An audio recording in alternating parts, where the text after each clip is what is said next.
So today I'm going to talk to you about a couple of work-based improvement ideas what I've got.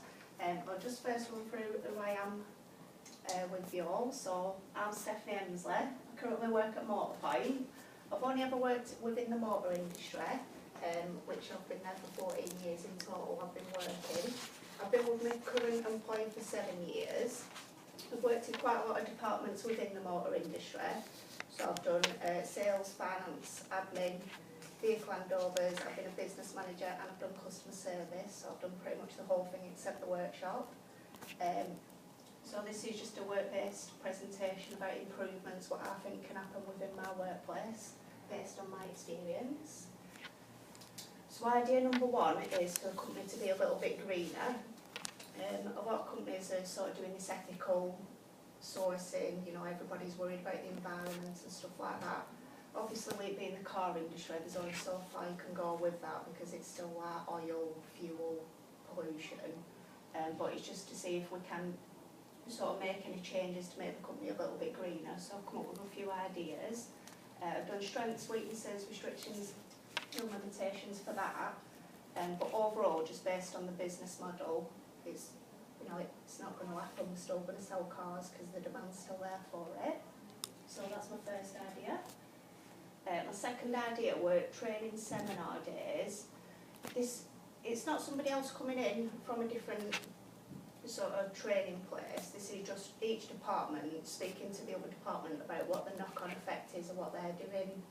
So say the salesman takes a deposit, admin could then show them what the knock-on effect is if they don't put that on a certain spreadsheet or they don't include it within, you know, like the totals, and then admin are trying to do the bank balancing and it's just a nightmare for them. So it's just each department speaking to the other to see what the knock-on effect of the next person's job is.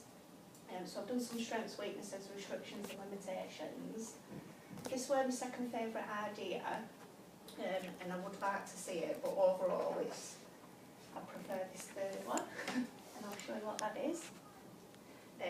It's a Q-Buster idea. I came up with this idea when I went into Apple with my phone weren't working.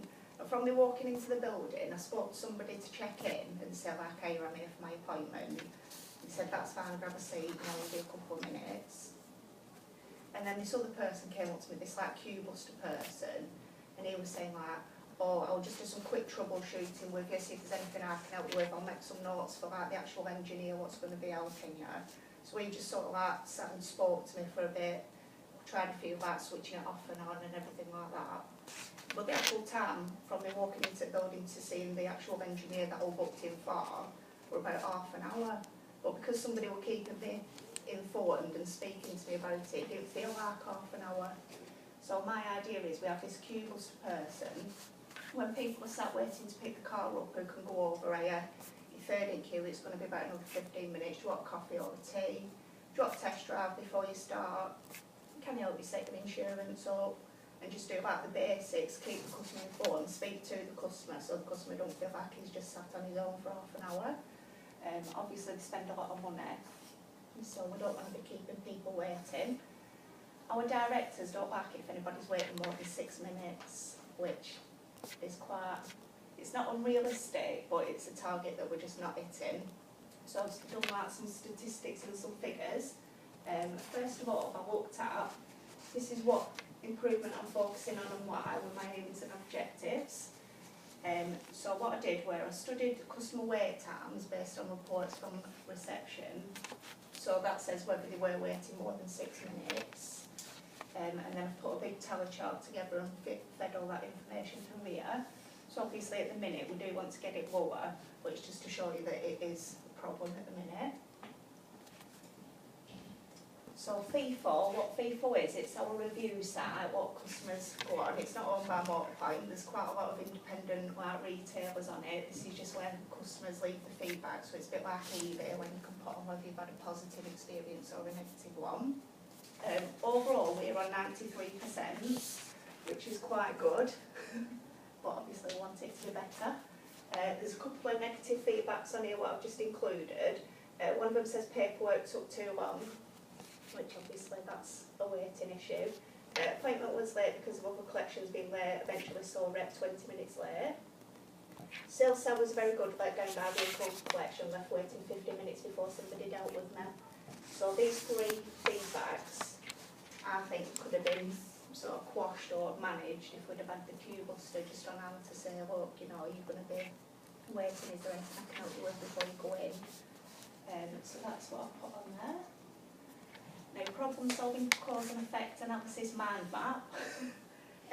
I've done a little bit of customer issues and complaints. This is based on information fed from that FIFO site about customers' complaints. So I've separated it into 4 main issues. One of them is the weather/darkness/location not local. So when customers come on and say, oh, it's dark, I can't see a car. So the only thing I can think is we've got better lighting and more shelter on car park forums when it's raining. We've got the other one is the car standard or the valet is not up to customer expectations. After that, I'm guessing we should do quality control employed just to check the cars over before they go out. At the minute, we've got a motor point standard for new and used cars, so they've got to meet our standard before they go out. And then I put introduce a new valeting team/cleaning products.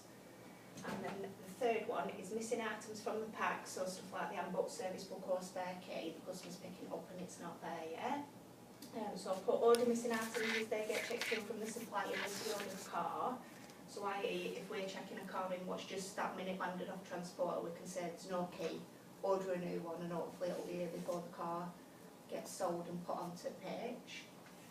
And then the final one, which is the one that I've done the whole project on, is the waiting time on collection. I put we need to identify peak times, so obviously we need to identify when the rush is and when people are waiting the longest, and obviously my idea, get this queue buster on hand to manage the customers whilst they're there. So this is a few statistics about the wait times. These are the people that wait under 15 minutes. So I've only done it for the last 2 months, December and January, just to give you like an up-to-date idea, but obviously this needs like looking into constantly, I think. So overall, we've got 77% of people seen under 15 minutes in December, and we've got 81% of people seen under 15 minutes in January. Now obviously, with the directors wanting us to have that 6 minute total, these aren't so good at the minute, but if we had a queue buster on hand, the customer will think that they've been seen within 6 minutes, and they will have been, because they'll have somebody there who's helping them while they're waiting to be seen by the main team. So that's that bit. This is my proposed Gantt chart, so it's just a 10-week one, and it's just saying who's doing what. So me and my team can help with the training, the queue buster comes in then. Obviously we've got consideration between management, me and my team right now, which is happening. And then we'll carry on from there about training and everything. And the end result is, this is when we should start seeing the results, and that's when we should start rolling it across the whole 8 sites that we've got. So at the minute we could be like the guinea pig site, just test and see how it works, see if we can get them wait times down and that review said to score up. And then if that is happening, we can roll it across the other 8 sites. So any questions? So when you say what the results are going to be seen on your Gantt chart, what are those results? And apart from that, I know you're talking about the 6%. Yeah. What does that bring to the business? So it's just to see an improvement in the customers' feedback. So obviously, if they're leaving positive and negative scores, we want the positive ones. So it's a step towards them not thinking we've been waiting really. Yeah. So Okay. just to get that positive feedback from them. Thank you very much.